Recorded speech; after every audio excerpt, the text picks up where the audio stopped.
Assalamualaikum warahmatullahi wabarakatuh.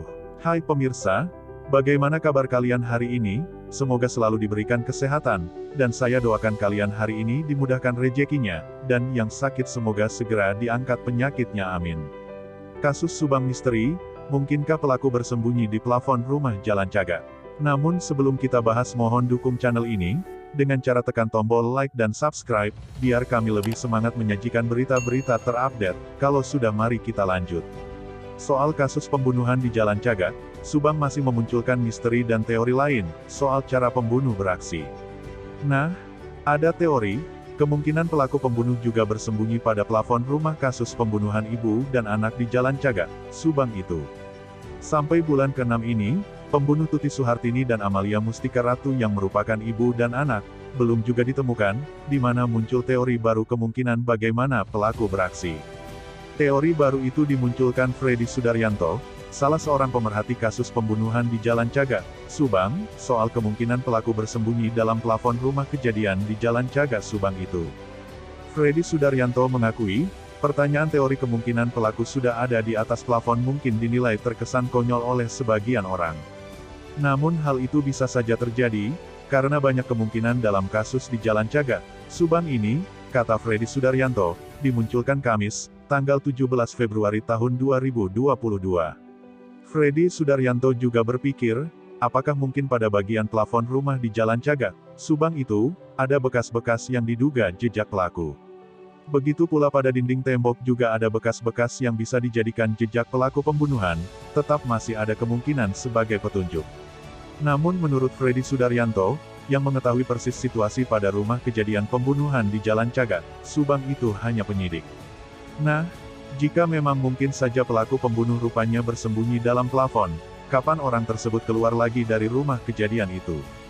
Mungkin saja ada orang lain yang melakukan kode dari luar, kepada pelaku pembunuh untuk melakukan aksi lalu turun dari plafon lalu keluar lagi dari rumah itu, ucap Freddy Sudaryanto.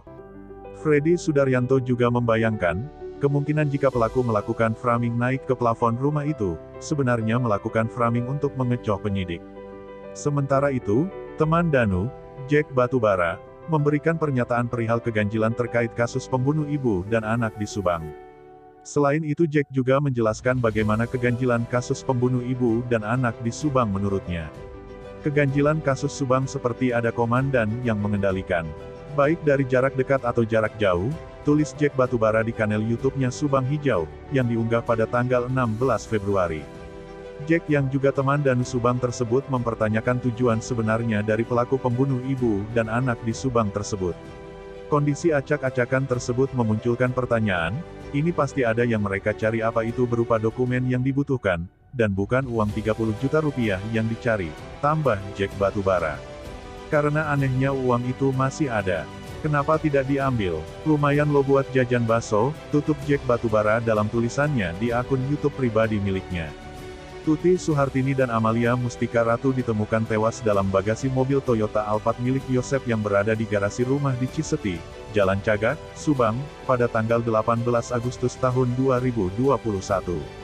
Lokasi kejadian pembunuhan adalah pada rumah di Ciseti Jalan Cagak, Subang yang sekaligus kantor Yayasan Bina Prestasi Nasional, sedangkan lokasi sekolah adalah di Jalan Raya Serang Panjang, Subang yang merupakan jalur Subang ke Purwakarta.